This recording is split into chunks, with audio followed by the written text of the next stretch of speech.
My friends, gather close because what I'm about to tell you is as raw and real as the scar from my surgery that still aches on rainy days, and it happened to me back in the fall of 1991 when I was 37 years old, married to the love of my life Maureen for 15 wonderful years, father to two beautiful little girls named Sarah and Emily who were 6 and 4 at the time. And I was the top regional sales director at Great Lakes Fabricators, a mid-sized manufacturing company out of Milwaukee that made custom metal parts for everything from cars to appliances.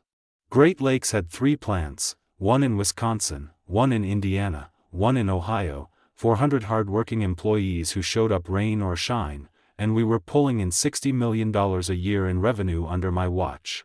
The company was privately owned by Victor Langford III, a 65-year-old silver-haired, golf-playing, country club snob who inherited the business from his daddy and thought he was God's gift to industry just because he had the name on the letterhead. Victor spent most days in his corner office overlooking Lake Michigan, smoking Cuban cigars he smuggled in from trips to Florida, barking orders at secretaries, and playing favorites with his golf buddies he put on the board. Me? I was the guy who got his hands dirty. I flew coach to trade shows in Detroit and Chicago, shook hands with every plant manager and union rep, recruited the best talent from competitors, turned around 2 dying factories that were bleeding money when I started, and grew the company from 28 million to 60 in just 6 short years. I had the respect of the floor workers, the loyalty of my sales team, and numbers that made investors drool. Victor hated me for it, plain and simple, because deep down he knew I ran the show better than he ever could, and every quarterly meeting when the board clapped for my reports instead of his, it ate him up inside. That it all started with this nagging pain in my gut that wouldn't go away no matter how many antacids I popped or how many late nights I worked through. At first I thought it was stress, too much coffee, bad takeout from the road, but after a few weeks Maureen dragged me to the doctor kicking and screaming because I was the type who thought real men toughed it out. The GP said maybe an ulcer, prescribed some pills, but when that didn't help he ordered an ultrasound, then a CT scan, and that's when everything changed. I was lying in a cold room at Northwestern Memorial Hospital in Chicago, the kind of place where the fluorescent lights buzz like angry bees and the smell of antiseptic never leaves your nose, when the doctor came in with a serious face, sat on the edge of the bed, and said the words that stop your heart, "Mr. Riley, the scan shows a mass about the size of a lemon on your pancreas. We're looking at stage 3 pancreatic cancer, possibly stage 4 depending on the biopsy, but we need to schedule surgery right away." Maureen was there holding my hand, her face pale as the hospital sheets, and I remember thinking this can't be real, I'm too young, I have kids, a mortgage, a company that needs me. The doctors talked about Whipple procedure, chemo, radiation, survival rates that sounded like bad odds at the racetrack, 18 months if we were lucky. I was admitted that night for more tests, IVs dripping into my arm, monitors beeping through the dark, and the next morning I did what any responsible executive would do. I called my boss to let him know I'd be out for at least 4 to 6 weeks for surgery and recovery. Victor picked up on the second ring, his voice that fake concern drawl he used with clients he was about to screw over. "Eddie, what's the matter? You sound terrible." I explained everything, the cancer, the surgery coming up next week, how I'd hand off my accounts to my deputy and check in by phone from the hospital bed if needed. There was this long pause on the line, the kind that stretches like taffy, and then he said, voice flat as a board, "Eddie, I'm truly sorry to hear about your health troubles, but we're right in the middle of Q4 push with the auto contracts renewing, and I can't have any uncertainty right now. I'm afraid I'm going to have to let you go effective immediately. Your health insurance through the company ends at midnight tonight. Cobra is available if you want to pay for it yourself. Good luck with everything." He hung up before I could even process it, before I could say a word about the years I'd given him, the millions I'd made him. Maureen burst into tears, the heart monitor started spiking like crazy, nurses rushed in thinking I was coding, and they had to sedate me just to get my blood pressure down. Fired from my hospital bed while waiting for a biopsy needle to confirm I might be dying. That was Victor Langford III, a man who valued quarterly numbers over a loyal employee's life. The next day, still groggy from whatever they gave me, a courier showed up at the hospital room door with a cardboard box, the kind they pack office supplies in, containing my entire career stuffed inside like garbage, my framed photo of Sarah and Emily at Disney World smiling in Mickey ears, my favorite coffee mug that said "World's Best Dad," which Maureen gave me for Father's Day, the little brass nameplate from my desk that read Edward J. Riley, Vice President of Sales, a few pens, a stack of business cards with my title crossed out in Sharpie by some intern probably, and on top a one-paragraph termination letter on Great Lakes letterhead saying my employment was terminated for performance-related issues amid restructuring, with a check clipped to it for 2 weeks severance, minus taxes. 2 weeks after 6 years of blood and sweat. I stared at that check until the ink blurred through tears I didn't know I had left. Maureen took it from my shaking hands, ripped it into confetti right there in the room, and whispered, "He's going to regret this, Eddie, I promise you that."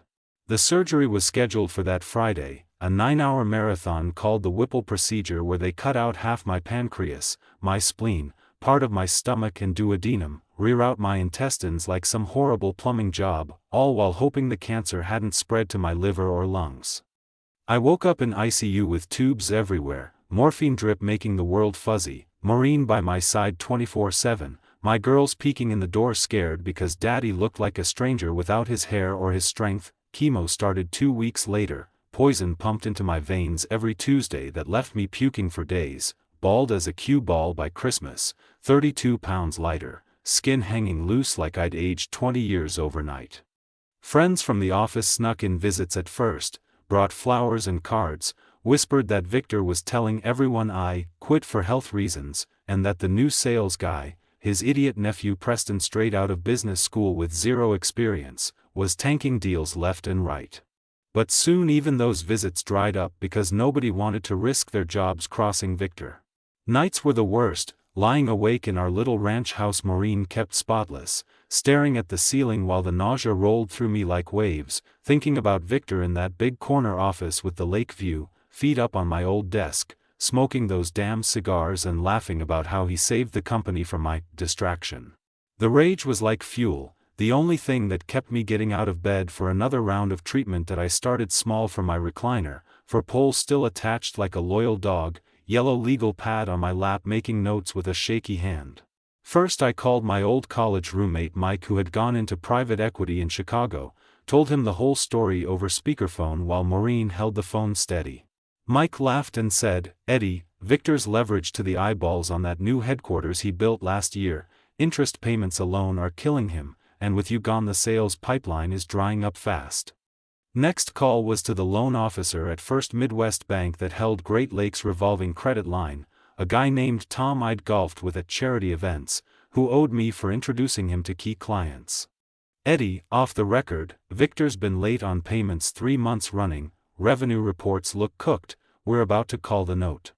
Then I reached out to the top 3 suppliers I'd negotiated contracts with over the years, guys who gave me discounts because I always paid on time and treated them fair, told them Victor was unstable, new management was incompetent, and maybe it was time to redirect shipments to competitors until things stabilized.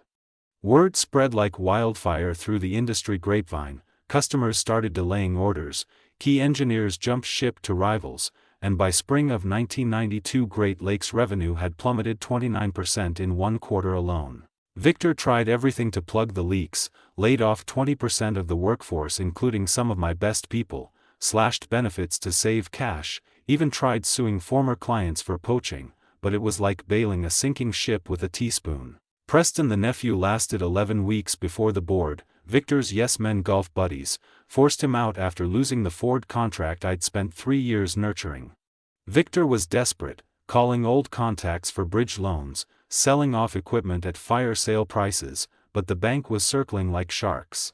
That's when my plan came together. Mike's PE firm agreed to lead a buyout group, I put in my life savings and a second mortgage Maureen insisted on, we brought in 2 angry suppliers as minority investors, and a silent partner who was Maureen's Uncle Lou from Cleveland, a real estate developer who'd made a fortune flipping properties in the Rust Belt. We offered Victor $48 million cash for a company he'd once bragged was worth 90, all in a polite letter delivered by my lawyer with a bow on top. He laughed it off at first, called me personally from his yacht in Lake Geneva saying, "Eddie, you're a dead man walking, take your offer and shove it." But when the bank sent the default notice and customers publicly switched suppliers, he started negotiating, stalling for better terms, begging for 90 days to turn it around. We said no, take it or declare bankruptcy. Closing was set for a rainy Friday in October 1993 at the company headquarters conference room. I walked in wearing the same cheap gray suit I'd worn to my first chemo session, hair just starting to grow back in gray patches, carrying a leather portfolio with the cashier's check and purchase agreement. Victor was at the head of the table, face purple, flanked by his lawyers looking nervous. When he saw me he choked on his coffee, sputtered, "You? This is a joke."